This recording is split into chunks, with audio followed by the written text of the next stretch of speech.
Hi there. In this video, we're going to be looking at what love really means to the narcissist or abuser. So many women say to me, but I really love him. There's so much love there. And if there's so much love, you can't throw away the relationship, can you? So the important thing is really to look at what we mean by love. What does love mean in the context of a narcissistic or abusive relationship? In this video, we should be looking at what love means to you and what love means to a narcissistic or abusive partner. So let's start with you. If you're like most people, then I'm guessing that what love means to you is care, attention, support, trust, loyalty, intimacy, togetherness, connection, someone who really has your back, someone who you can rely on, someone who makes you feel good about yourself, someone who brightens the world up by being it, someone who certainly brightens up your world. What the abuser or narcissist means by love, on the surface of it, could almost look like the same thing. The narcissist or abuser also looks for care, support, loyalty, trust, someone who has their back, someone who is totally reliable, and someone who offers them sex or whatever it is that they happen to want at the time. But the important piece here is that this is all a one-way street. These are all things that the abuser or narcissist wants from you. They are not things that the narcissist or abuser is seriously putting on offer to you. And if you think about the relationship that you actually have, they don't make your world feel brighter just by being in it. Anything but. So what is this love really about where abusers and narcissists are concerned? For them, love is all about leveraging. They use love to leverage you, to get the most out of you.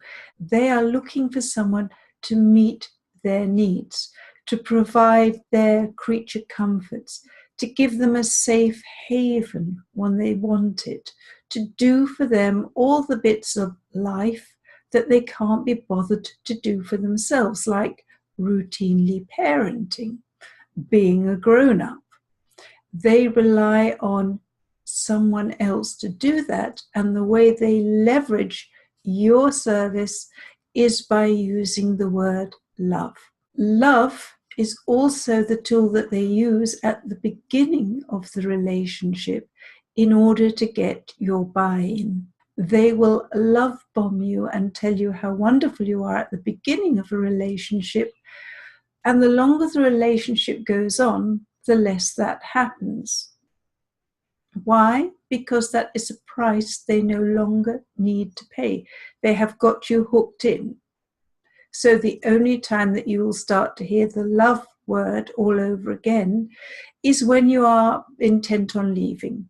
And then suddenly they will realize how much they really love you and how awful they've been to you and how it's going to change. And of course it never does. They promise, but they don't deliver. They know that you really want to hear the L word, and they know that if they use the L word in convincing tones of voice, then you will probably say, that's good enough. They mean it this time. So leverage is very, very important for abusers and narcissists. They need someone to have power over, and they want someone just like you.